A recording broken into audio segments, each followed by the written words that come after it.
En este episodio me conecto con la niña interior de una paisa repaisa, ex reina, presentadora de noticias, que desde niña tiene la pasión por el ciclismo. Mónica Jaramillo. Pero pídese. Obviamente que lo voy a pedir. Puede ser de amor. Corte, no. Tienes que entender que el círculo se acabó, que el ciclo terminó, que terminó con esa persona. Y no quiere decir que lo olvides, ni que eches tierra a lo que fue. El amor de pareja, pues fantástico volverlo a encontrar, pero ya lo tuve en un ciclo que se cerró. Yo amé profundamente a mi exmarido, si no, no hubiera tenido un hijo con él. Pero es un ciclo que se cierra y seguramente si me vuelvo a enamorar será un amor muy distinto. ¿En qué puedes estar equivocada? En la búsqueda del amor. ¡Corte! Esto no sale. Volver a la infancia es lo que son las raíces de lo que eres, son las raíces de las flores que tienes, de los frutos que das, de lo alto que puedas crecer. Entonces, a mí me gusta mucho mirar hacia atrás, lo he aprendido a hacer y la infancia sí es determinante para lo que eres como adulto. Yo era introvertida, callada, tímida. Me costó muchos años creerme el cuento de ser una mujer bella. Yo tuve un par de años en los que no compartía con nadie nada, ni las tristezas ni las alegrías, a pesar de las dificultades. Nunca me sentí inferior a nadie. ¿Está lista? No, pero hágale. Respire. Igual con miedo, hagámoslo con miedo. En la casa tú no puedes dejar un cajón abierto porque mi papá se chocaba. No podías dejar una silla mal ubicada porque mi papá se caía. No podías tener un cuchillo porque era gravísimo. Un cuchillo mal puesto, mi papá se cortaba. Entonces, todo el tiempo yo estoy pensando en el otro. Todos mis compañeros eran mucho más grandes. Claro. Todos mis compañeros siempre han sido mucho más grandes. No, señora, pila ahí.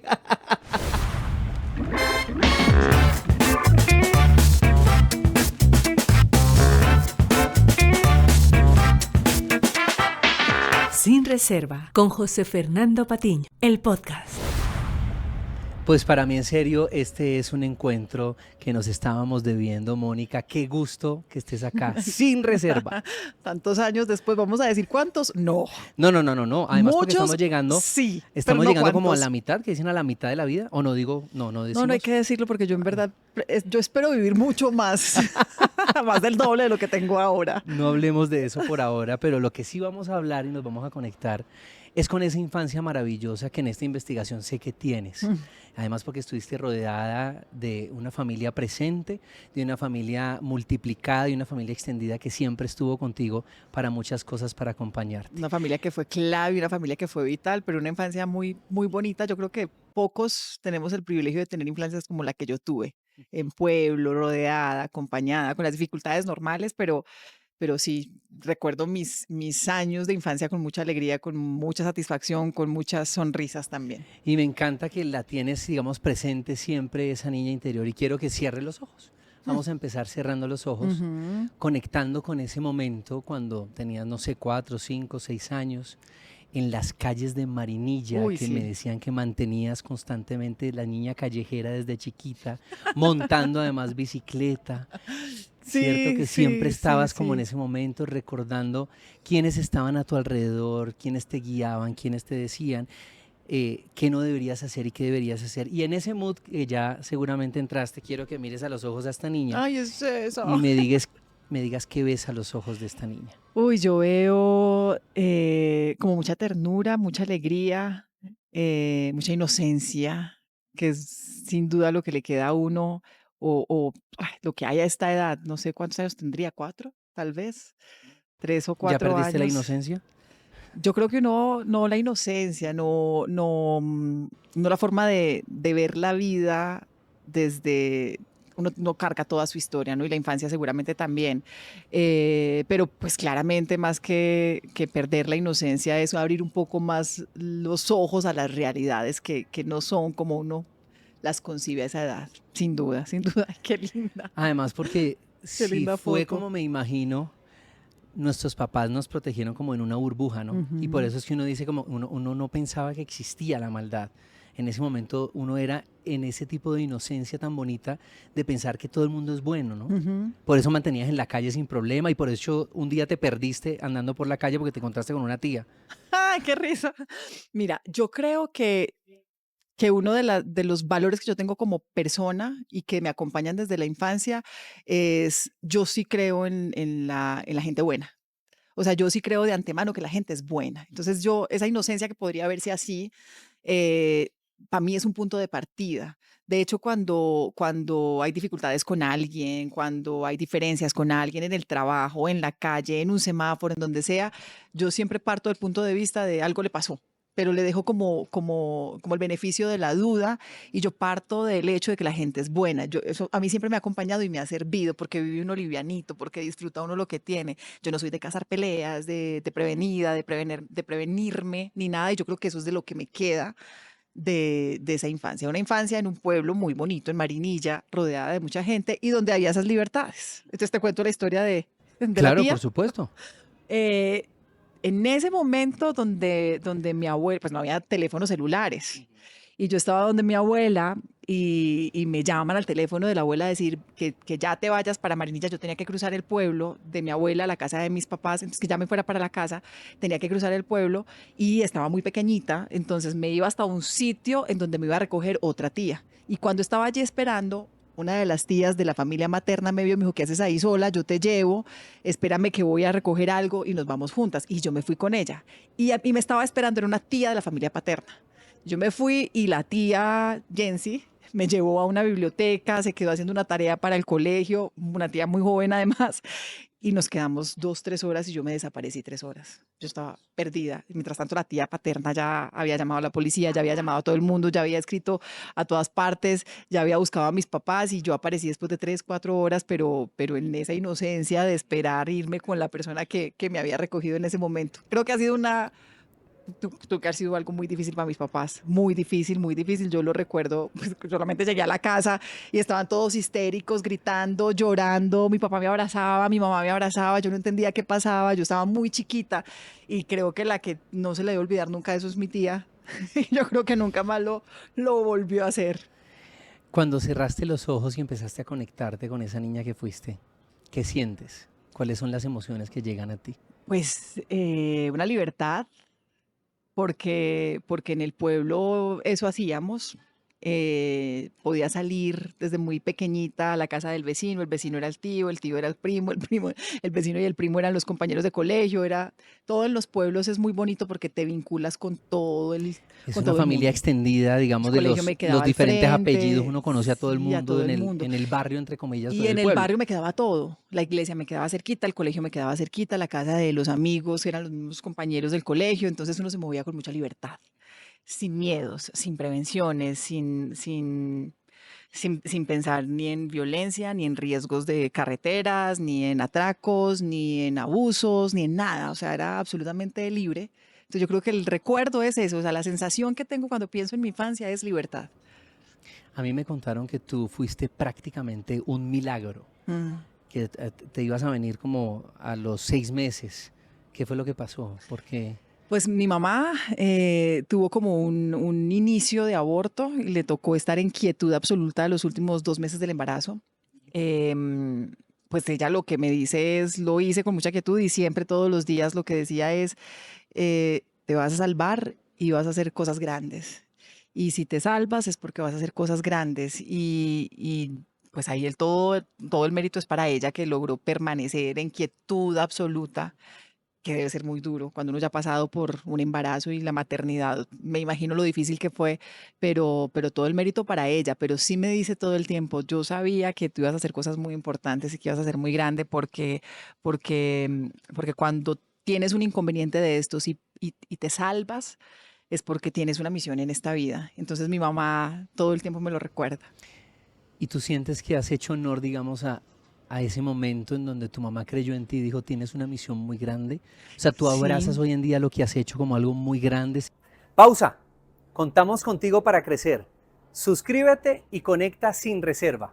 Ahora sí, dale play. Significativo. Sí, pero lo abrazo desde lo responsable que he sido con las oportunidades que me han llegado, desde no defraudar a mi familia ni a mis papás, con acompañarlos, desde haberme formado, desde haber respondido a los sacrificios que ellos tuvieron que haber hecho para formarnos y para darnos educación superior cuando éramos de un pueblo, cuando tuvimos dificultades económicas. Sí he hecho honor, pero sé que ellos tampoco están esperando que yo sea la salvadora del mundo. Claro, Tampoco no están tienes esperando esa que responsabilidad tampoco ahí no, es cargada. que no lo traducen en títulos profesionales, no lo traducen en cargos profesionales, no lo traducen tampoco ni siquiera en remuneración, sino en cumplir las expectativas de lo que yo quiero, en que sea feliz, en que me mantenga en una relación muy fina y muy sólida con ellos, en que tengamos una buena relación. Entonces, en ese sentido, absolutamente claro. O sea, he respondido porque ellos mismos me enseñaron a hacerlo. O sea que esa es la definición que Mónica lleva del éxito. Total, total, total. Y creo que esa definición del éxito es la que me ha llevado a tomar decisiones también radicales en mi vida, frente a lo que la gente concibe como éxito y irme de noticias en un momento en donde yo sabía que estaba en un momento muy importante de mi carrera profesional, pero en donde también sabía que tenía que tomar decisiones, en donde sabía que había un momento que tenía que hacer una pausa por mi familia, por las aspiraciones que tenía. No le he tenido miedo al cambio. Bueno, sí le he tenido miedo, pero he cambiado con miedo, así No, sea con así es, miedo, ¿cierto? hay que hacerlo. Entonces yo sí creo que el éxito no está directamente relacionado solamente con títulos, con puestos, con remuneración económica. Ojo, digo solamente, porque sin duda, pues hay unos parámetros importantes, pero el éxito es lo que tú quieres, hasta donde la expectativa que tengas frente a algo. Y son tus propios retos Son mis propios profesionales, no son los retos, es lo retos de que los quiero. demás ni las expectativas de tus papás. Tú realmente has cumplido lo que has querido en tu vida. Y yo sé que va a seguir siendo porque yo me levanto todos los días con ganas de hacer algo. Yo nunca me levanto a decir, bueno, hoy que no tengo nada para hacer, hoy no quiero hacer nada, ya estoy cansada allí. En el momento en que yo siento que se cumple un ciclo, en que ya no quiero estar ahí, he tenido la capacidad de moverme, no me De conformo. tomar No me decisiones. conformo. Ujú, te Exacto. mueves, genial. Exacto. ¿Cómo era Moniquita chiquita? ¿Cómo podías describir esa personalidad de Mónica? ¿Cómo me percibo yo cuando estaba pequeña? Muy tímida. Muy tímida, Increíblemente. muy tímida. Mi carrera me ayudó a superar esa timidez, muy insegura. ¿Por qué? Yo creo que parte de la personalidad. Yo era introvertida, callada, tímida y eso me generaba inseguridades, pero era una inseguridad que no me bloqueaba. A mí la inseguridad nunca me ha bloqueado, el miedo nunca me ha bloqueado. O sea, siempre Entonces, has hecho las cosas como dices, con miedo, pero las haces. toca con miedo las hago, sí, Así se te sí. note o Que intentas no se también nos nota taparlo. porque en la carrera aprendimos a que no se nos notara, pero con Total. el miedo adentro igual se toman esas decisiones. Pero yo sí me definiría como una niña tierna. Yo fui una niña muy responsable, juiciosa.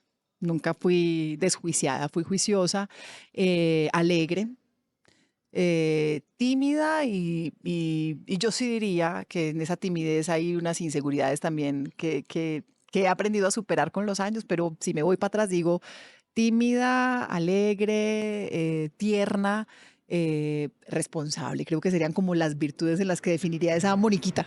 ¿Qué del carácter de Hernando y Nora, tus papás, sientes que heredaste? Porque, claro, uno viene como con una, y lo sabemos ahora que somos papás, que de repente tienen unas actitudes, ¿esto dónde lo aprendió? Ujú. Vienen ya como con un chip, ¿no? Uno viene como con una característica propia, con una personalidad definida, pero también te va moldeando lo que tú vas viviendo y lo que vas viendo.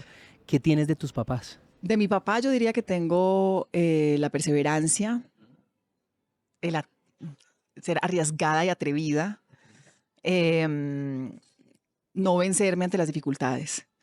Creo que y no son cosas que solamente me enseñó, sino que me heredó, son cosas de la personalidad. Yo soy una mujer que insiste cuando quiere algo, yo soy Aguerrida. aguerrida y creo que eso viene del lado de él, del lado de mi mamá. Sin duda, creo que el valor más bonito que reconozco en ella y que sé que tengo parte de lo de ella, mi mamá en un nivel muy superior al mío, es la empatía. Mi mamá es una mujer empática e increíble. Mi mamá es de las que literalmente puede sacarse algo de la boca para darle a alguien de comer.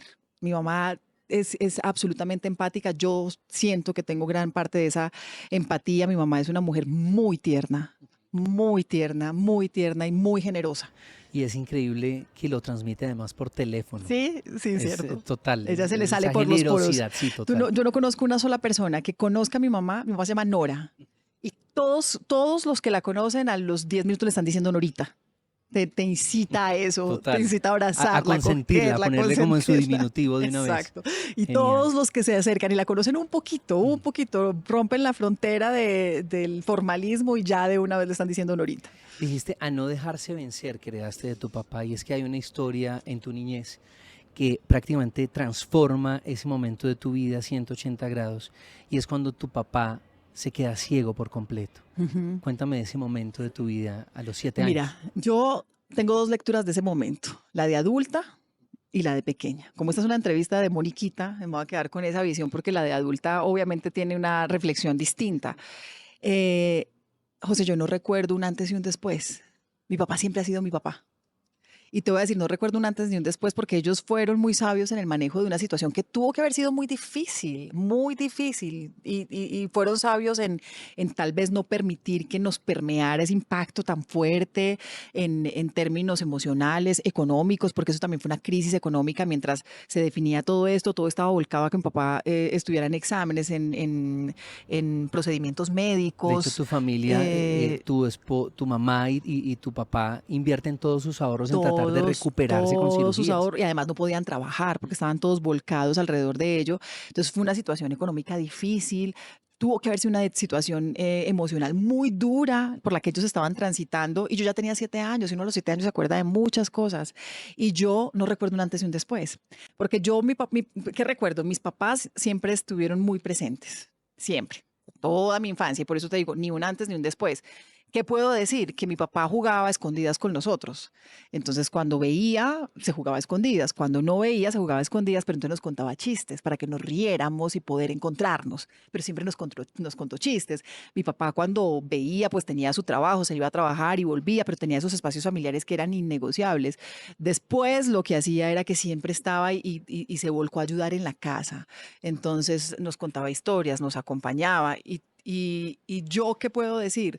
Yo siempre he tenido a mis papás. Entonces, desde la visión de adulta es completamente distinta. Desde la visión de mamá es completamente distinta. Es una visión en torno a la admiración por ellos, a entender las dificultades del momento, a entender las frustraciones que pude haber sentido pequeñita porque si no había, por los mismos temores, tal vez las inseguridades que desarrollé en ese momento, justamente por cosas que termina uno percibiendo. ¿Qué sentiste que dejó de existir en tu casa, o que tal vez creciste como con ese vacío cuando tu papá deja de ver?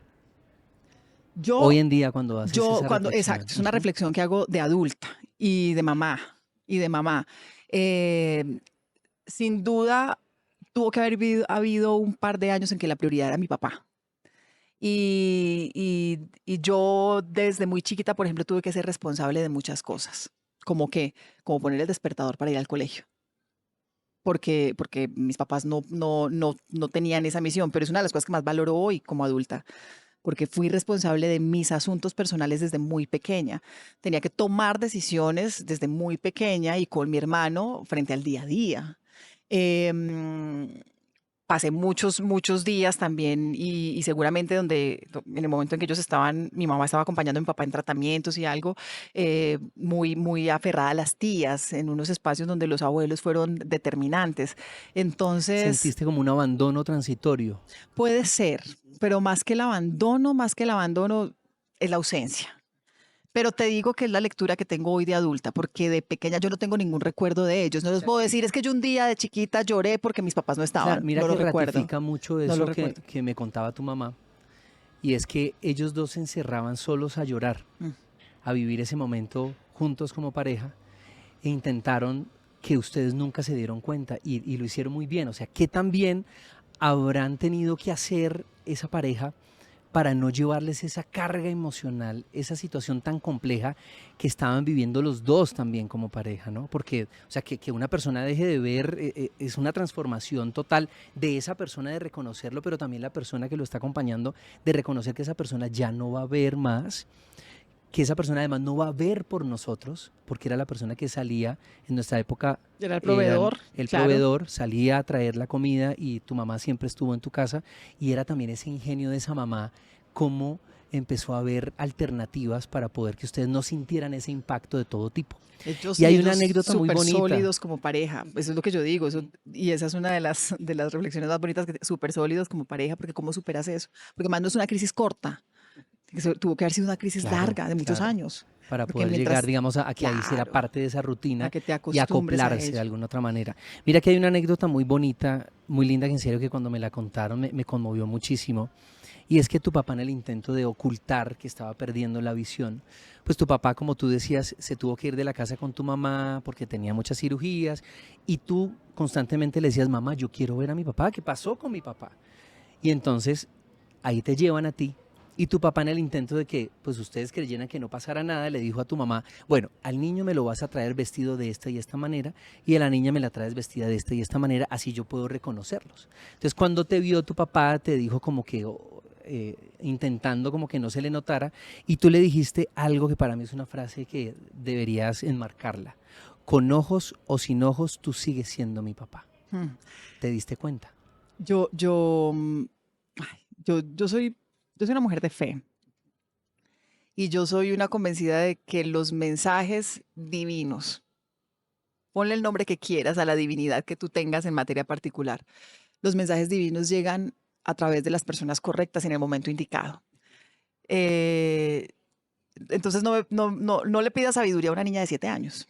Yo creo que el mensaje llegó como tenía que ser y es cómo lo ve una niña a los 7 años. Y es la misma conversación que tuvimos hace unos minutos. Mi papá era mi papá. Yo no tuve un antes y un después.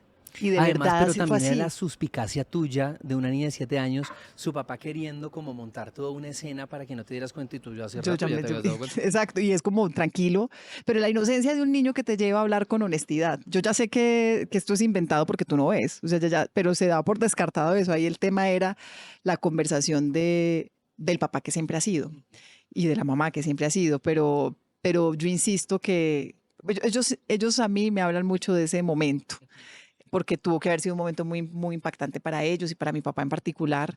Eh, y así uno también se queda con anécdotas muy bonitas de sus hijos, que yo también tengo una lista de las de Joaquín y yo no sé si cuando él crezca van a ser importantes para él.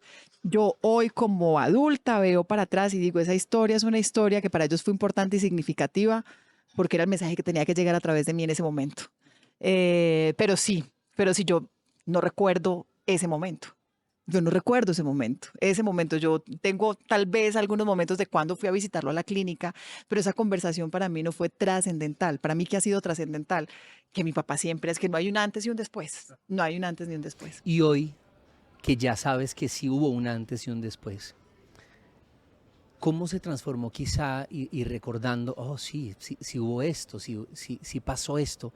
¿Cómo se transformó esa manera de relacionarte con tu papá? Las maneras en que tu papá te decía, por ejemplo, te amo, que pues seguramente uno dice te amo, pero una cosa es viéndolo, otra cosa es no verlo, y seguramente se ingeniaron muchas cosas para poder que esa relación fluyera de alguna otra manera. Se transformó yo creo que en la filosofía de vida de la casa. Y es que de las dificultades siempre quedan cosas buenas. Em, y ese en mi casa es uno de los pilares filosóficos, si se puede decir así, de mi hogar. De mi hogar es del hogar grande, ¿no? Del de mis papás.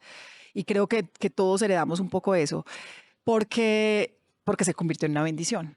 Entonces, aquí hablo de bendición. Después de haber superado crisis que tuvo que haber vivido, que tuvieron que haber vivido ellos, de las dificultades que tuvieron que haber vivido, la bendición estaba en que yo crecí con papá y mamá 24 horas en mi casa. 24 horas en mi casa. Qué Y eso es dicha. una bendición. Total. Eso es un privilegio. Yo tenía a mi papá y a mi mamá 24 horas en la casa. Y la otra es que tú tienes un papá, que yo también lo he hecho como mamá, que llegue, mi amor, pero no te quejes por los zapatos, que hay niños que no tienen pies. En mi casa no era una conversación, no era Era un evidente. mito, no era una Ajá. historia, era lo vivido. Tú tienes Ujú. ojos. Ven, léeme. Entonces yo aprendí a leer y yo le leía a mi papá la prensa, yo le leía los libros, nos une mucho familiarmente. Tenía crisis de adolescente y la conversación de hay gente que no tiene pies, no. Es ven y hablamos que ya superamos lo más difícil que tal vez uno pueda superar en la vida, una de las cosas más difíciles que se pueda superar. De aquí en adelante no hay nada difícil. Porque es que si nos quedamos sin plata, la plata se consigue, porque es que entonces el tema de la salud, de lo importante, de lo valioso, lo teníamos en la casa, adentro, con una ventaja, que no solamente lo estábamos viviendo y se superó la crisis y supieron hacerlo, sino que mi papá es un tipo muy elocuente. Mi papá sabe hablar, hablaba en público, era una persona de unas habilidades sociales muy importantes y tenía una carrera de impacto social, de conferencista, hoy de coach. Entonces era nuestro Concejal coach también. personal en la casa, en el hogar, en la adolescencia. Entonces, si tú me dices, ¿cómo se transformó? Se transformó en bendición. Yo supongo que muchas veces tu papá, y lo hizo de hecho en ese momento cuando no quería que tú te dieras cuenta, se intentó poner en tus zapatos. ¿Qué sería darme cuenta que mi papá no ve? ¿Tú has hecho esa tarea de ponerte en los zapatos de tu papá, tal vez un día cerrar los ojos e intentar ver el mundo como lo ve tu papá? El año pasado pasamos Navidad juntos, la familia, mis hermanos, los sobrinos, mi hijo, mis papás, la esposa de mi hermano y el novio de mi hermana. Y parte de la fiesta que hicimos de Navidad, que nosotros hacemos fiesta, pero también lo usamos como un espacio familiar, fue vendarnos los ojos, porque lo valoramos, porque mi papá seguramente todavía hoy en día tiene momentos difíciles, no, seguramente no, tiene momentos difíciles porque sé que tiene momentos difíciles, porque es que no es fácil no ver. No es Vivir fácil a no ver, oscuras la no es vida. fácil vivir a Ujú. oscuras, no es fácil no tener miedo del futuro, de sentirse capaz de poder hacer otras cosas y no poder hacerlas, no es fácil Depender depender, ver siempre. a sus Ujú. nietos crecer, a sus hijos, a su esposa. No es fácil, no va a ser fácil nunca, pero pero no perdemos esa conexión con él, porque cuando tú estás con mi papá conviviendo, se te olvida que es ciego, porque mi papá cocina, mi papá barre, mi papá tiende la cama, mi papá plancha su ropa, mi papá es un tipo absolutamente servil, servicial, es alegre, entonces a ti se te olvida, pero él tiene sus momentos difíciles. Y qué hace todo el tiempo es recordarnos el verdadero valor de vivir, las cosas importantes de la vida y cómo se hacen heredando su historia, recordándola a nosotros y heredándola a sus nietos. Entonces hicimos una actividad de vendarnos los ojos para ponernos en los zapatos de él y cómo es caminar y cómo es ¿Cuáles fueron esas movernos. sensaciones de ese grupo familiar Mira, haciendo eso? es espectaculares.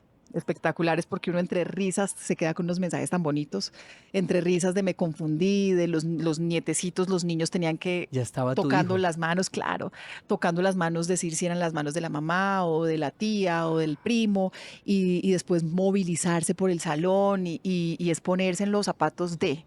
Y nos pusimos en los zapatos de mi papá. Y él no lo hace porque es que yo quiero que ustedes sepan que para mí es difícil. No, él lo hace es porque quiero que quede el mensaje de ponte en los zapatos del otro siempre. Siempre. Hoy es en los míos. Pero qué tal si otro día nos ponemos en los zapatos del otro y todos somos de la estatura de un niño y nos movemos todos en esa estatura. Y eso es que de verdad que por eso te digo que es una bendición.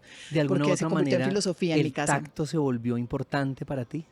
Esa manera porque generalmente no sabemos que tenemos sentidos, de hecho, hasta que tal vez se pierden. Ujú, Y tener a alguien ujú. como tan cercano que lo haya perdido también nos hace desarrollar otras maneras, ¿no? Yo desarrollé dos cualidades heredadas de esas circunstancias.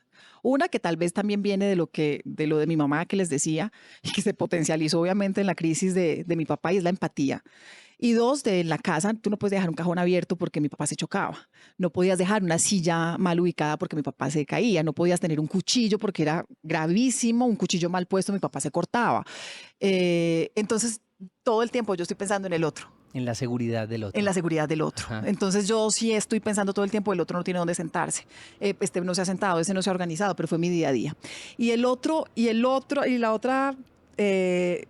yo no sé si es cualidad o la otra herencia que Habilidad. tengo, porque tampoco es habilidad, o en otra de las cosas que me impactó más bien, es que a mí me estorba el ruido, como le estorba a mi papá.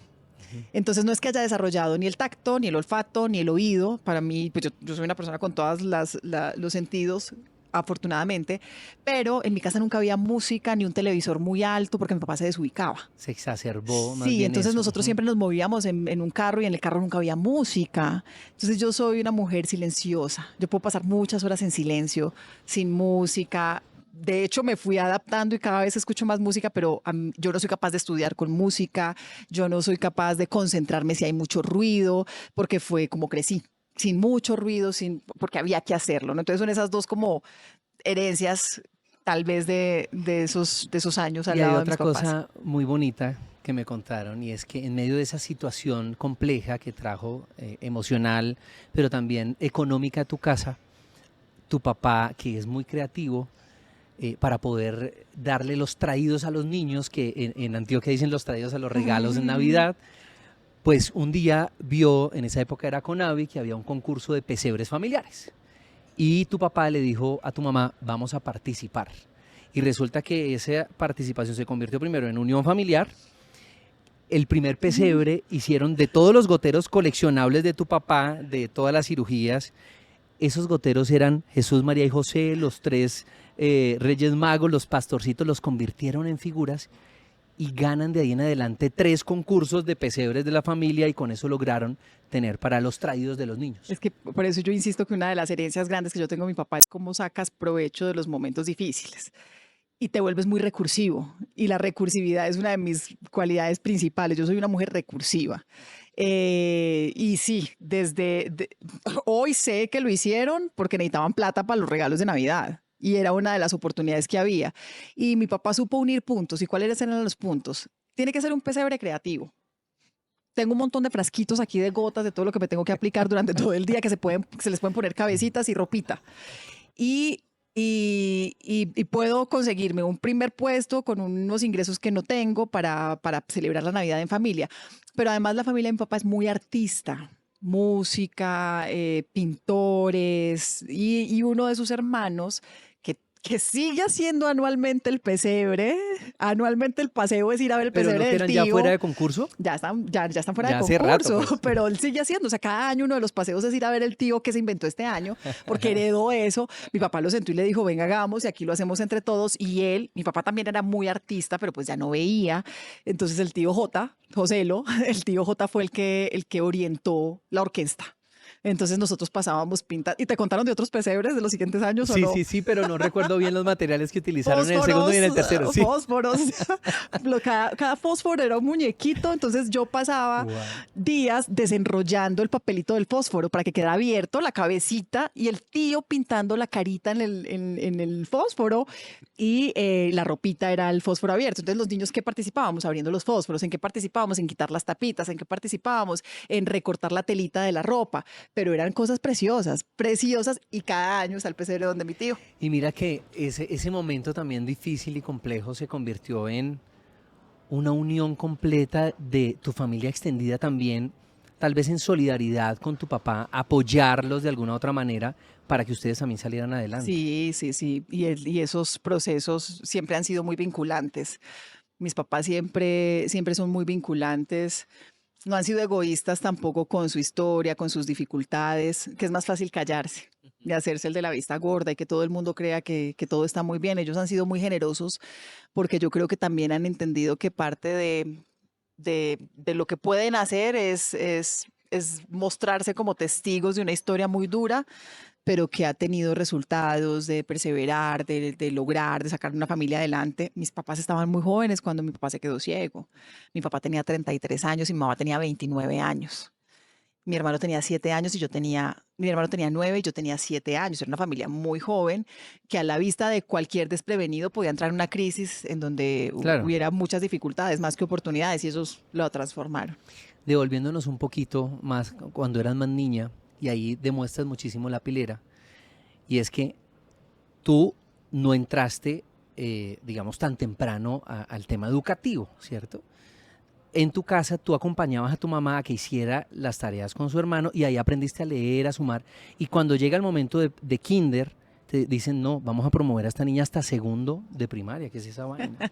Bueno, yo sí entré a la edad que tenía que entrar, pero como mi hermano era 2 años mayor, entonces él tenía que aprender, pues había muchas actividades extracurriculares que hacía en la casa y que mi mamá le orientaba como aprender a leer, a sumar y a restar, que es lo que básicamente uno aprende en el primer año del colegio.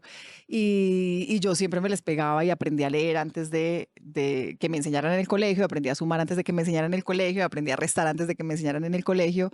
Y claro, empecé en kinder, en transición, lo que es ahora transición, y no pasé a primero, sino que pasé de una vez a segundo. Pero sí no fue que me demoré en entrar al colegio, sino que me adelantaron y de hecho yo me gradué, yo cumplo en septiembre. Y en noviembre no, y había cuántos, no vamos a decir cuántos. No. Yo me gradué de 16 años recién cumplidos, casi de 15, porque yo cumplo en septiembre. Entonces todos mis compañeros eran mucho más grandes. Todos mis compañeros siempre han sido mucho más grandes. No, señora, Pilar ahí. No vamos a revelar la edad, por favor. ¿Quién era Miti? Miti soy yo cuando tenía 13 años. ¿Y por qué Miti? Mi hermana, yo le llevo 13 años a mi hermana. Y a mí todo el mundo me decía Moniquita. Todo el mundo me decía, en mi familia me decían Moniquita. Ahorita no me gusta que me digan Moniquita, porque yo soy gigante y bien grande, entonces Moniquita no me cabe el nombre. Pero todo el mundo me decía Moniquita y cuando ella empezó a hablar, no los podía decir, entonces decía mi tita, mi tita, mi tita, mi tita. Y ya todo el mundo empezó a decir mi tita en la casa y fue creciendo, entonces ya de adolescente me decía Miti. Ya de ¿La de la adolescente mitad? no era Miti del diminutivo de mi tita. Ok. Lo recortó. Dicen que tiene unos retos, tú eres además la de la mitad en serio, Sí. que tiene unos retos nacer ahí, porque como que el primero es el primogénito. El de la mitad como que no le paran tantas bolas porque ya llegó el otro y entonces el otro es el más chiquito al que tienen que atender. ¿Te pasó eso tal vez? No, porque ¿Ah? es que la diferencia es muy grande, 13 años. Claro. Claro, es que yo creo que de pronto puede ser cuando son hermanos más seguidos, pero, Pero entre... en la adolescencia tampoco sentiste como tal vez una ausencia en No, ese momento para de nada. que necesitabas como también presencia. No, para nada. Yo siento que desarrollé una habilidad materna con mi hermanita. Creo que traté de brindarle muchas oportunidades que yo hubiera querido de más pequeñita, pero en términos de las dificultades económicas que había, creo que la sobreprotegí un poco en ese sentido de, bueno, sobreprotegida no, porque ella es una niña también muy, muy calidosa, pero sí desarrollé más bien una habilidad materna como antes de tiempo. Y yo era 13 años mayor, pero ya cuando mi hermana tenía 10 años, pues yo ya tenía 23, yo ya estaba terminando la carrera, yo ya estaba trabajando en noticias, yo ya tenía una carrera profesional muy avanzada, entonces yo me sentía muy, muy, muy maternal al lado de ella. Siempre fue una relación muy maternal. Apenas ahora, en los últimos 2 años, diría yo, se ha nivelado esa conversación de hermanas. Apenas hasta ahora, pero yo siempre la tuve como la niña, la que tenía que cuidar y proteger, más que sentirme desplazada o ensanduchada en la familia. ¿Tú sientes que ese lugar seguro que tenías en la infancia aún continúa siendo tu lugar seguro? Es decir, cuando tú estás en dificultades, ¿buscas ese espacio, ese lugar o esa conexión con quién? Yo tuve un par de años en los que no compartía con nadie nada, ni las tristezas ni las alegrías, cuando eran importantes. Tuve un par de años en los que trabajé mucho y me desconecté mucho de mi familia, no de dejar de hablarles mucho tiempo, pero no de contarles muchas intimidades. Pero entre más grande, con la maternidad y con mi divorcio, he aprendido a valorar cada vez más a la familia y a las personas reales, que son pocas. Y de manera consciente, porque yo no era así, yo era muy descuidada, de manera consciente he establecido relaciones más vinculantes con ellos, de manera consciente. Entonces esto empieza por convertirse en un hábito. Yo todos los días voy a llamar a mis papás. Es que la familia es una Se te va construcción. convirtiendo en un hábito y después vas creando esos enlaces más fuertes y ya hoy en día todo lo que pasa conmigo, bueno y malo, lo primero que hago es, además que es súper liberador, porque yo me cargaba todo esto, lo bueno y lo malo, y ya ellos siempre saben todo. Entonces, también ha sido parte como de ese proceso, tal vez el tema de la infancia, en donde yo tenía que resolver cosas sola, me llevaron a que de adulta no compartía muchas cosas, pero es algo que ya desde la conciencia de los años y la madurez y la maternidad y la vida, pues he ido entendiendo. Entonces hoy en día sí tengo una relación mucho más abierta con ellos. Ellos saben todo, es absolutamente cercana. Siempre hemos sido cercanos, pero hoy es abierta, es absolutamente conectada, estamos conectados todo el Transparente, tiempo. digamos. Sí, todo el tiempo estamos conectados, hoy más que nunca, y creo que con los años más. Mónica, cuando eras niña, eso se acostumbra más ahora y que somos papás, digamos que como que nos estamos actualizando un poquito, pero te hablaban de transitar las emociones, reconocerlas de alguna otra manera. ¿Te tocó No, eso? no hablar de transitar emociones, pero las transitaba mi familia.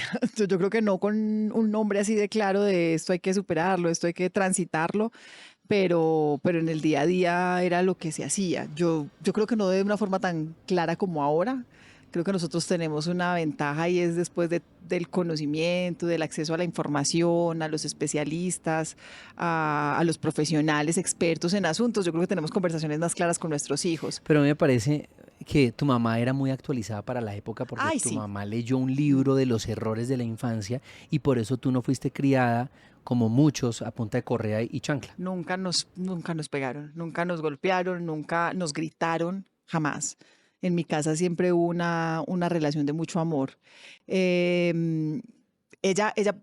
yo fui testigo de la crianza de mi hermanita, porque yo ya tenía 13 años y a mí sí me sorprendía mucho eso de mi mamá, que nosotros nunca fuimos niños de pataletas, pero es que es muy bonito cuando tú le das el lugar a tu hijo que corresponde y es de persona, con derechos, con decisiones, al que tienes que orientar, obviamente y claramente, pero con gustos. O sea, cuando le das ese nivel, la conversación es de respeto.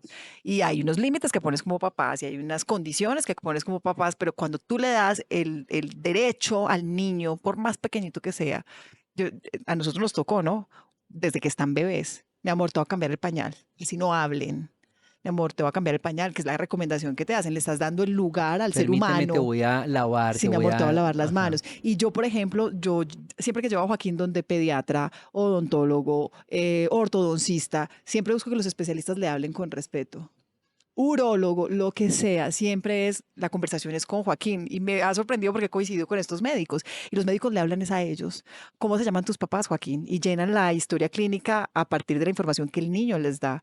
Y cuando hay algo que no se sabe, se lo pregunta. Entonces, mi mamá eso fue lo que hizo. Siempre darnos el lugar de seres humanos, de personas, en información, en Sí, sí, sí. aprendizaje, en crecimiento, pero siempre nos dio el lugar.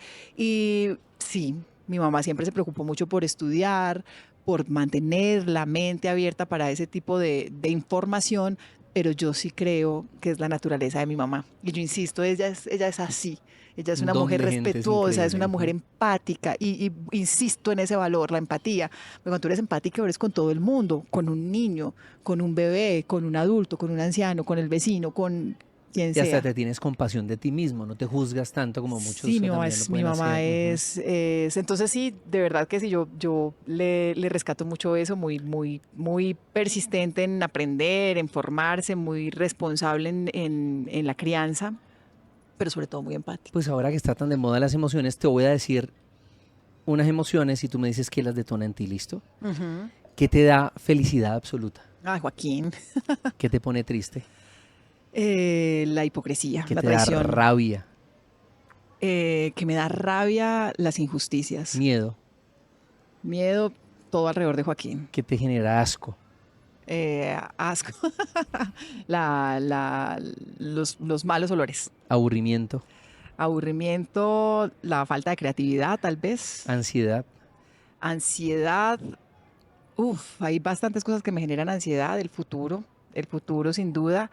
Eh, no, yo creo que sobre todo eso, el ¿Qué te ha futuro. dado envidia en algún momento? ¿Qué me detona a mí la envidia? Uy, es la que más me cuesta. Yo creo que no soy tan, yo no soy una persona envidiosa. Eh, Pues tal vez, tal vez estas nuevas generaciones que tienen todo, pueden todo, son lindos artistas, cantan, o sea, yo creo porque cantan tan bien, pero como medio chiste. No sé, tal vez la gente que puede viajar mucho, no sé qué decirte frente a la envidia.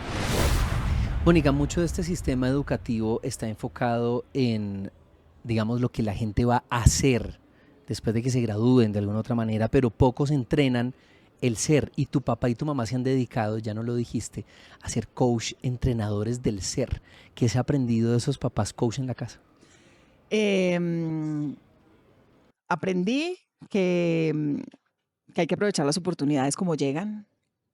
Aprendí que uno no se puede quedar estancado en preguntarse por qué a mí, por qué yo no tengo estas oportunidades, como mirándose desde los demás, validándose con los demás, no cabe, o sea, eso no se debe hacer. Em, Insisto, aprendí a sacar provecho de los momentos difíciles, siempre, siempre un mal momento que uno no lo ve cuando está sufriendo ese momento. Siempre ese mal momento te deja algo, un aprendizaje, una oportunidad, un nuevo camino. Siempre te deja algo, siempre te deja algo. Yo creo que esas tres, bueno, y hay algo que yo siempre he valorado mucho, pero yo sí me pregunto, yo tuve muchos pares en términos de economía, socioeconómicos, geográficos, académicos, y yo digo, bueno, quisiera replicar un poco de lo que, lo que hicieron mis papás conmigo, cuál fue la diferencia con mis primos, con mis amigas, con mis compañeros. Em, porque yo me siento una mujer exitosa, me siento una mujer con ganas de hacer muchas cosas y yo quiero que Joaquín lo sea. Yo me siento una mujer agradecida, yo siento que tengo cualidades muy bonitas que heredé de esa formación de mis papás y quiero que Joaquín también las tenga. Y me he preguntado muchas veces cuál fue la diferencia.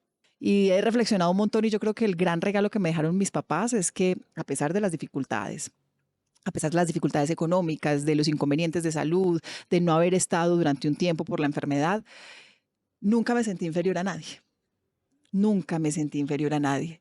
Y yo llegaba a estudiar a una universidad privada con muchas dificultades económicas en donde me encontraba de tú a tú con personas de mucho dinero. Y yo nunca me sentí inferior a nadie. Ni porque tuviera unos zapatos que no eran de la misma marca del otro, ni porque yo tuviera que llegar en bus desde Marinilla a la universidad, ni porque yo en ese momento no tuviera plata para sacar las fotocopias porque no me alcanzaba, sino tenía que esperar al otro día. Y creo que la gran herencia de ellos, desde su capacidad de formadores del ser, es sentirse de tú a tú, sentirse humano, sentirse de tú a tú. Entonces, en tu casa te ayudaron a formar y a cultivar el ser, el intelecto, pero además pues llegas a un reinado. Primero mis Juventudes Marinilla, mis Antioquia y quedas de tercera princesa, si no estoy mal, en el Reinado Nacional de Belleza. ¿Qué te enseñó también esa otra parte de la exploración de la parte estética y de la belleza?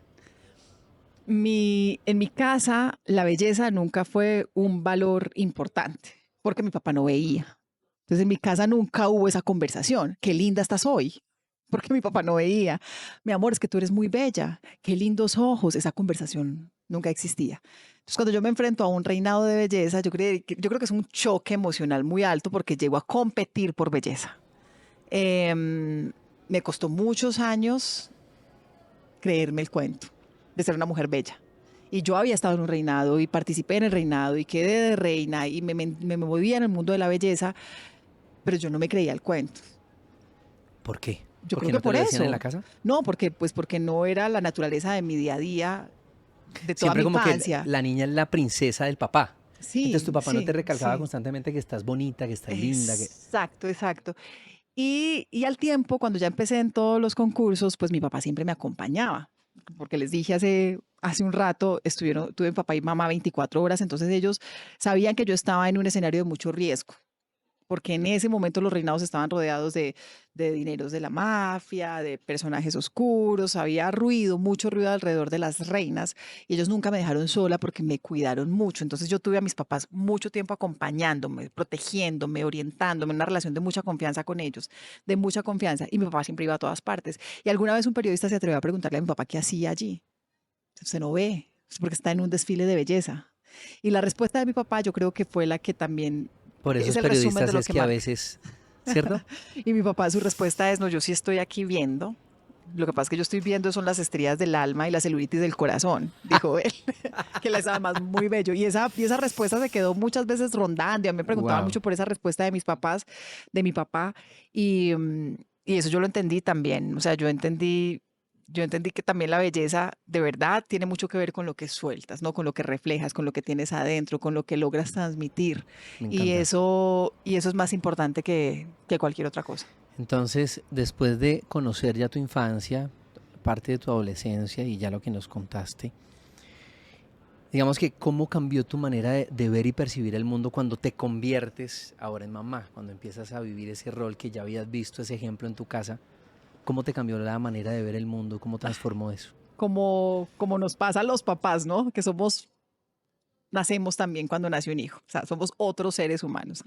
A mí en particular me transformó mucho el nacimiento de Joaquín porque, porque yo era una mujer muy insegura, con muchos miedos, que cada vez los iba superando más, pero que arrastraba Ya muchas que hablas dudas. mías, tenías además trauma por tu altura y es lo que te llevó a, digamos que a muchas Sí, cosas y a lograr muchas la cosas. estatura me generaba muchísimos complejos, eso más en el colegio, porque yo era muy alta, o sea, yo mido lo que mido desde los 13 años. Entonces ya Como mi hijo que me dijo que no quería crecer porque él no quería dejar de ser el primero en la fila. yo estaba cansada de ser la Imagínate, primera. de ser la No, última. no, no. A mí me ponían en los desfiles del colegio con el grupo de 11 cuando estaba en quinto, porque por estatura no daba para estar con los de quinto.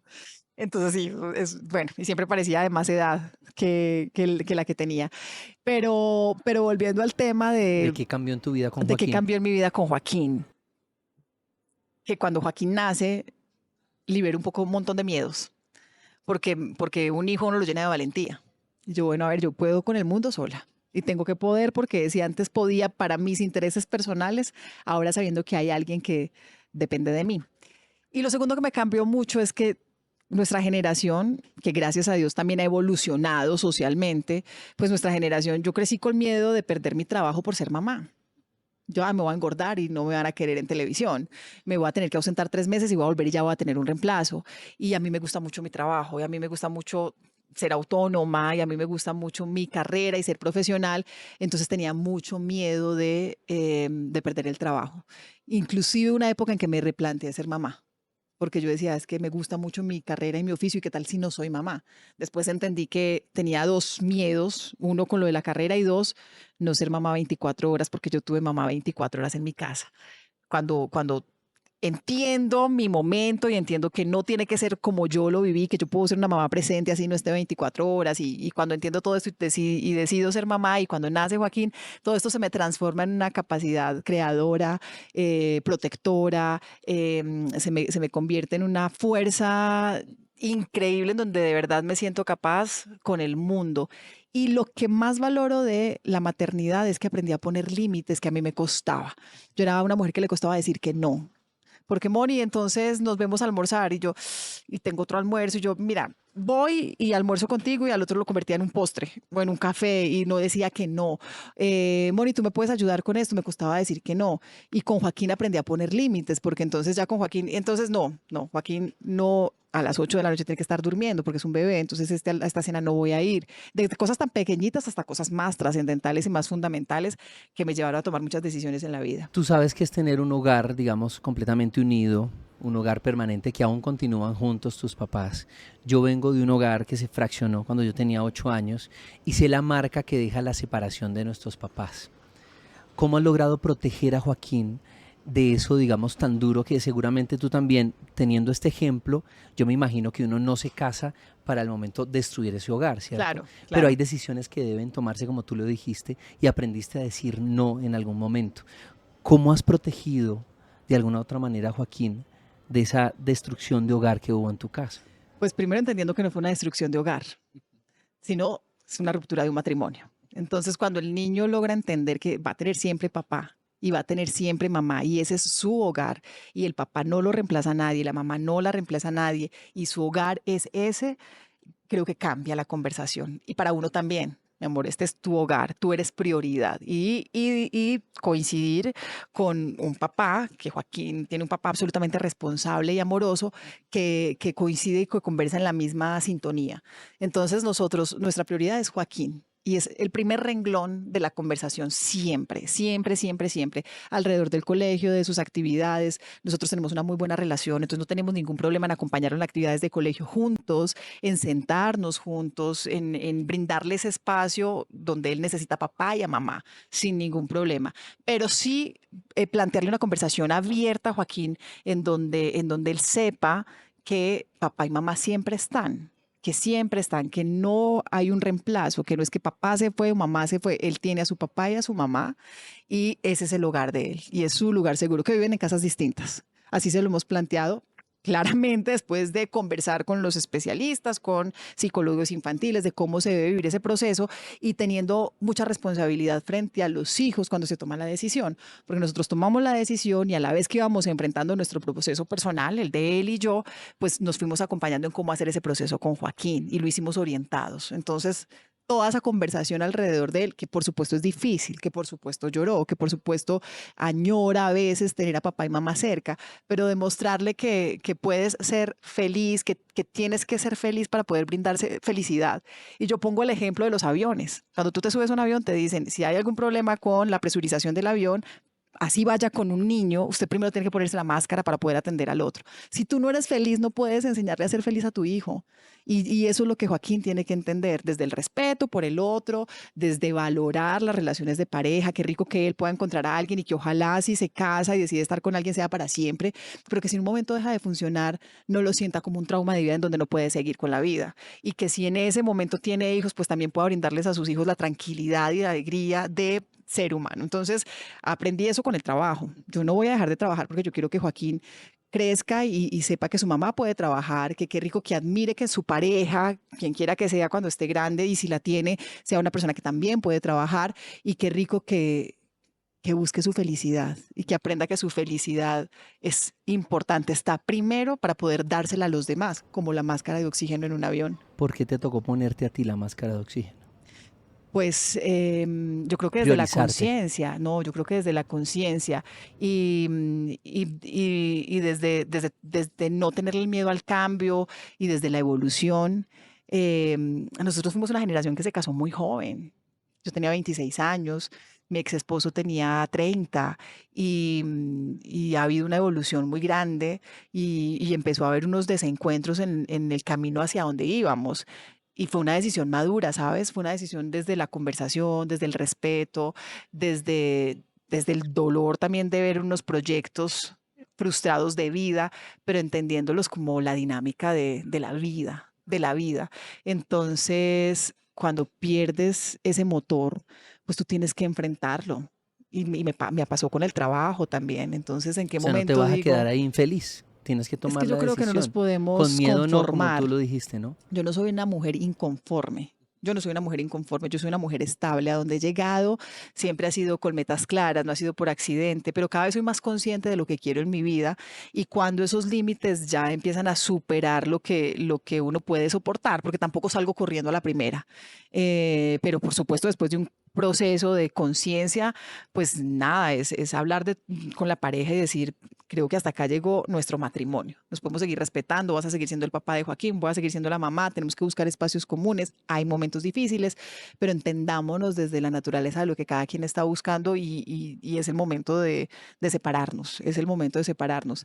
Pero creo que no fui yo la que se puso la máscara, creo que fue una decisión de adultos donde los dos Los dos decidimos, necesitaron en algún exacto, momento ponerse la máscara exacto, y priorizarse. exacto. Sí, entender muy bien lo que se quiere en la vida. Yo creo que es más fácil entender lo que no que lo que sí. Entonces, Lo que sí definitivamente estamos esto no. siempre en búsqueda, si no se Sí. termina la vida. Y Ajá, cambia y se constantemente transforma y se totalmente, porque transforma. una cosa es el propósito que tú tienes cuando te gradúas de la universidad y otro es el que ya tienes después de Ujú, muchos años de ujú. recorrido. Uno, el propósito que tenías antes de convertirte en Claro, mamá y ahora que eres mamá, pues obviamente se transforma se todo. transforma todo el tiempo, todo el tiempo. Y si estamos evolucionando, si no vamos random por la vida, hay un montón de cambios para siempre. Y que llega un momento en donde puede ser que coincidamos y qué bonito, y esos son los matrimonios como los de tu papá y tu mamá, que han coincidido en momentos y se han aceptado eso. Pero hay otros matrimonios en los que no, como tal vez el tuyo, en donde llegaron en que no encontraron esa satisfacción personal, les tocó, Y recordar la y el historia amor con la también se acaba, ¿no? felicidad, con la alegría, con lo que hubo, con lo que construimos, con lo bonito que fue, desde el respeto, desde lo bueno, desde el hijo, desde entender el ciclo de la relación. Pero sabes que es un ciclo que uno tiene que entender con todas las personas que te rodean. Si uno se pone a pensar, uno tiene amigos de infancia que uno decía, son amigos de toda la vida y se termina el ciclo. Y siempre les vas a recordar con mucho cariño, pero el ciclo se termina. Y pasa con los amigos del colegio, y pasa con los compañeros de trabajo, y pasa con los vecinos, y pasa si te vas a otro país, y pasa con la muerte. Entonces, al final es entender los ciclos de las relaciones interpersonales para no hacerse más daño del necesario. Si tú no rompes, si no terminas el círculo o el ciclo con una persona que se murió, no vives feliz. Tú tienes que entender que el círculo se acabó, que el ciclo terminó, que terminó con esa persona. Y no quiere decir que lo olvides, ni que eches tierra a lo que fue, Pero para pero eso, entender que el círculo se cierra. tu papá y tu mamá que son entrenadores del ser, hay que hacer un trabajo como de introspectiva primero, pero también empezarse a ver, a salirse uno de la burbuja en donde está viviendo para poder ver los toros desde la barrera. Porque a veces Ujú. cuando estás en medio de esa lidia, de ese toro, pues tú no ves el peligro, pero si te pones afuera, empiezas a ver una cantidad de cosas que tal vez analizas mejor desde arriba que estando ahí abajo, ¿no? No, y cuando tú vives con conciencia, em, tomas decisiones.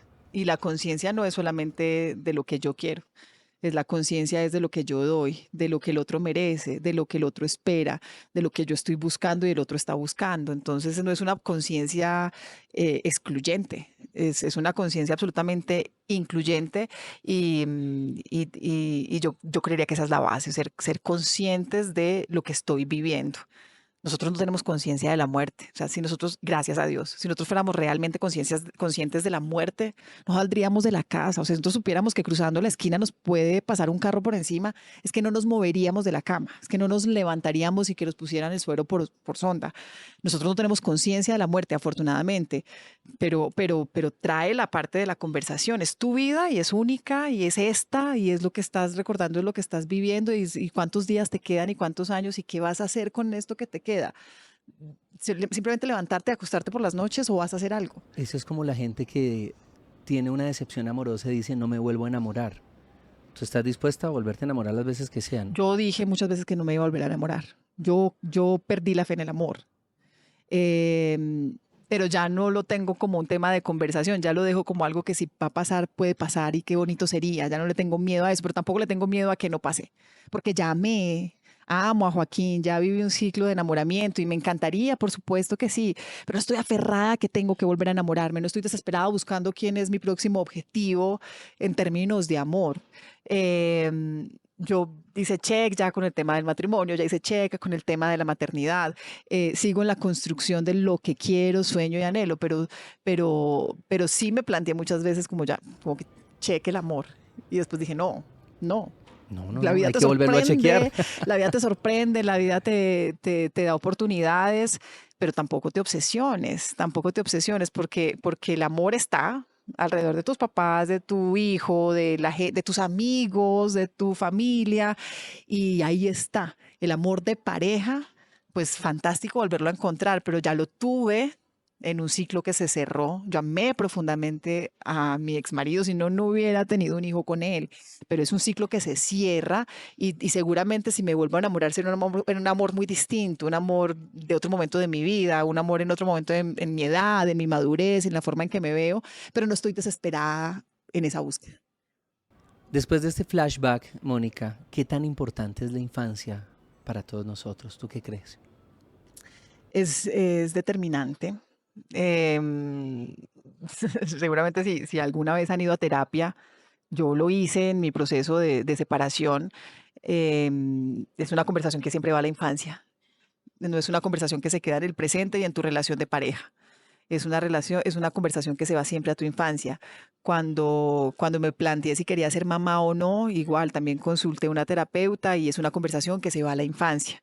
Por ejemplo, allí descubrí, claro, mi miedo a ser mamá es que tuve mamá 24 horas y yo no puedo ser mamá 24 horas ni quiero ser mamá en la casa 24 horas y en el fondo y yo no entendía ese temor que tenía. Entonces, volver a la infancia es volver a los miedos, las dificultades, las ausencias, las cosas bellas que viviste y volver a la infancia es lo que son las raíces de lo que eres, son las raíces de las flores que tienes, de los frutos que das, de lo alto que puedas crecer.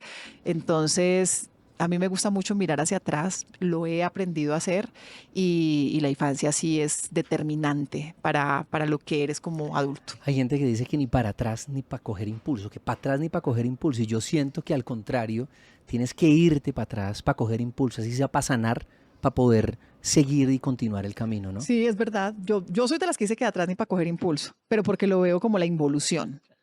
Pero sin duda, si no miras hacia atrás, ¿cómo vas a construir hacia adelante y no repetir las cosas que viviste que no quieres repetir? Solamente desde la conciencia de lo que has vivido, desde la memoria. Y aquí llegamos al quick, digamos, por el cual estás tú aquí. Y es que yo le pido a todos los invitados que me den y me propongan cómo ofrecer esa mejor infancia posible a los niños para que contemos con adultos con una mejor inteligencia emocional, Ay, sí. con una mejor salud mental y además seguros de sí mismos a futuro. ¿Qué podemos hacer nosotros por esos niños de hoy para que nos sorprendan en el futuro? Nosotros tenemos que respetarlos como personas y ponernos a su altura, inclusive literalmente cuando hablamos con ellos, que siempre estén a nuestro nivel en la conversación, desde el respeto, siempre desde el respeto. A mí me gusta mucho hablar también de ese tema de infancia con profesionales y recuerdo una conversación que tuve con una psicóloga infantil que me decía, respeta el miedo del niño que dice que no quiere apagar la luz porque ve monstruos, porque esos monstruos a esa edad son reales. No son, es que, ay, es que está haciendo otra vez pataleta porque que la luz y que la luz está muy cara. Resuélvele su miedo y respeta su miedo como el que tú tienes de adulto o el que tienes de viejo o el que tenías de adolescente, porque son miedos reales. Entonces, el respeto siempre, siempre será clave. El amor para mí es otra de los pilares en la formación de un niño, o sea, todo desde el amor y no te equivocas, todo desde porque es que el amor es comprensión, el amor es empatía, el amor es disposición, el amor es paciencia, el amor es escucha, entonces todo desde el amor, porque eso va a brindar relaciones mucho más sanas y yo creo que no debemos dejar de lado el tema de lo ignorantes que somos como adultos frente a los niños. Entonces, consultar cuando haya decisiones determinantes, cuando haya cambios importantes. Yo no estoy diciendo que una pareja que tenga que mudarse de una ciudad no lo haga para que el niño no tenga traumas porque se mudó de ciudad, sino cómo hacemos ese acompañamiento entendiendo que el proceso de un niño es distinto al proceso de un adulto. Yo no estoy diciendo que haya parejas que no se separen así no se entiendan porque es que tienen que brindarle las garantías al niño, entonces nos soportamos como pareja para que el niño crezca sin traumas. No, ¿cómo nos garantizamos que ese proceso sea al menos difícil para él? Y si yo no sé hacerlo, pues entonces, ¿cómo lo consulto? Y uno lo hace cada vez más con la alimentación, con la formación, pero dejamos de lado lo fundamental y es el estado de ánimo, el respeto del ser humano, de la almita que tiene allí, de esa vida y el respeto por esa vida.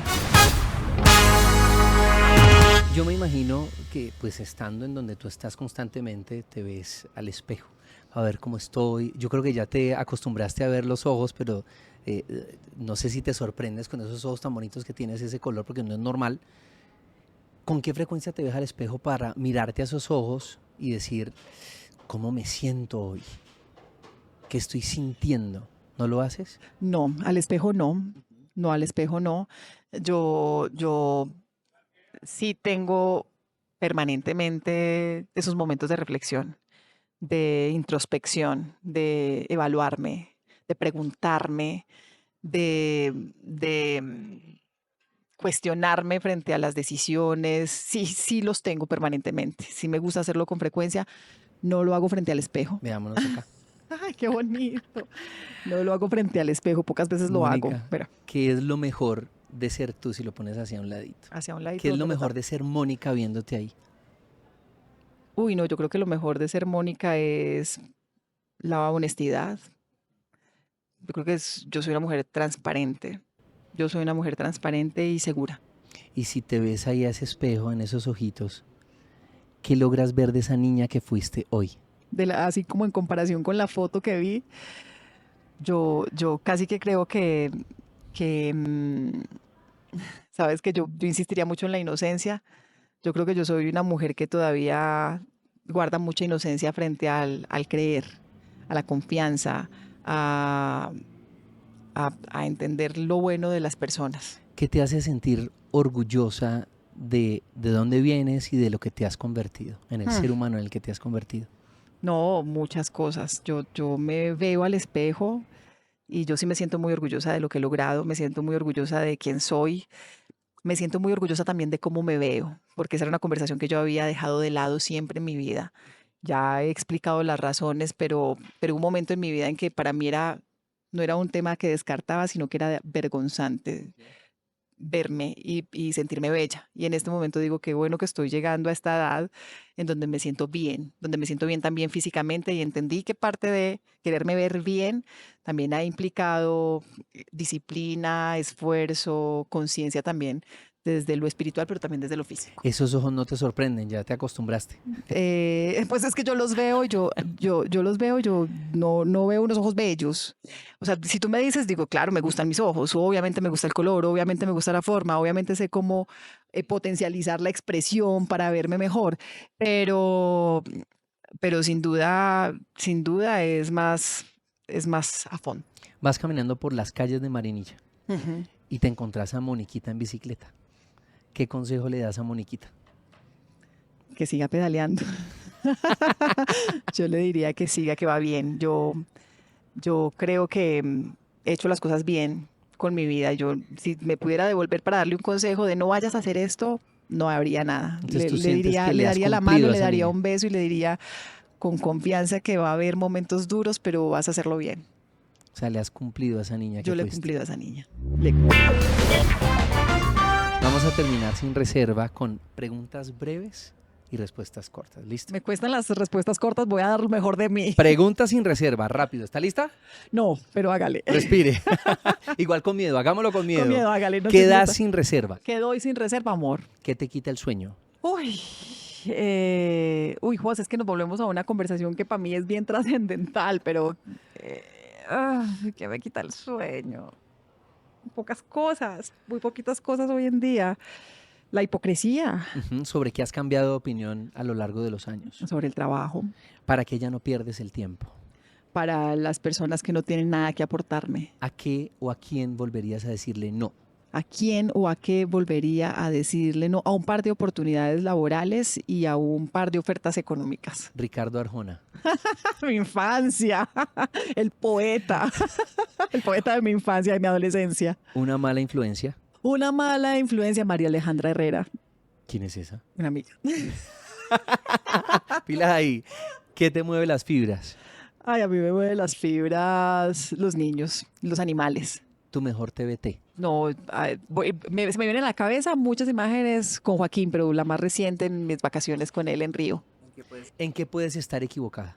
En la búsqueda del amor. ¡Corte! Esto no sale. ¿Algo en la vida que prefieras evitar? Hay algo en la vida que la confrontación. ¿Te das el lujo de? Me doy el lujo de escoger a la gente que hay cerca de mí. ¿Qué te molesta sobremanera?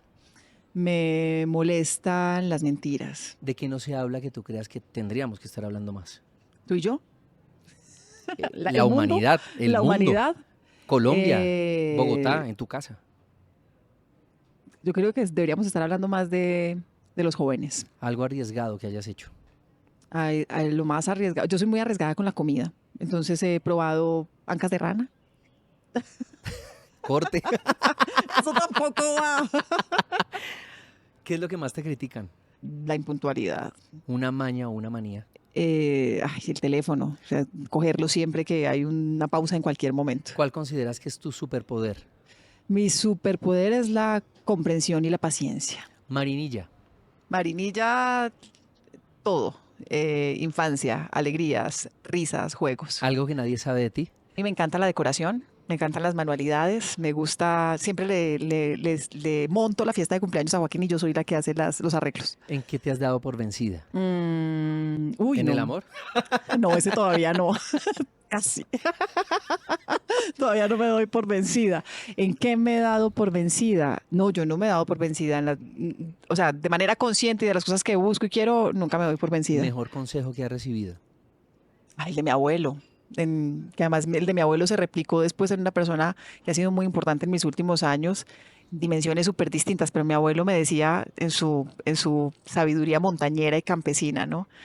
No se le olvide nunca, mi amor, nunca, nunca. Uy, no me toca decir la palabra, usted le pone el pi. Bueno, Hágale, no. me decía, no se le olvide nunca que usted en la vida no necesita 2 sillas porque nada más tiene un culo para sentarse. Wow. ¿En qué crees hoy más que nunca? En la familia. Un regalo significativo que te hayan dado. Siempre ha estado relacionado con libros, siempre ha estado relacionado con libros y libros que han llegado de manera muy bonita en el momento preciso. Un consejo que le darías a tu hijo Joaquín. A Joaquín le diría que no tenga miedo nunca de avanzar. Si fueras una niña, ¿qué te gustaría que te regalaran hoy? Flores. ¿Me vas a regalar flores? ¿Corte? Serata y sin reserva te quiere hacer un regalo bonito para que te conectes siempre y nunca olvides esa niña que fuiste. ¿Estamos listos? Es un ¿Te espejo. acuerdas de volver a lo simple? Volver a lo esencial y a lo Una básico. cerota que les dejo una piñata.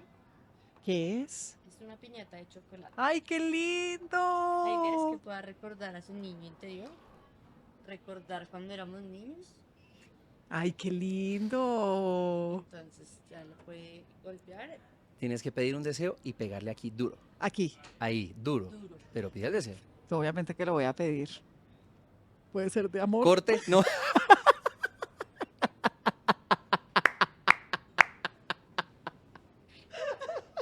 Ya lo pedí, ya lo pedí. Ahí. ¡Eso! ¡Qué lindo! Para la ciclista, necesita Uf, puro qué cacao, calor, 70%. me dio calor y todo. Muchas gracias. Ay, Buena qué serata. lindo. Al crecer, perdemos de vista la magia de lo simple. Precioso. Ese es el mejor regalo que uno se puede dar, ¿no? De la infancia, de verdad, no perder la capacidad de sorprenderse. Tienes Gracias toda la por razón. conectar con la niña que fuiste. Y Gracias. estoy seguro que todos también lo hicimos junto con Mónica Jaramillo, sin reserva. Gracias a ti.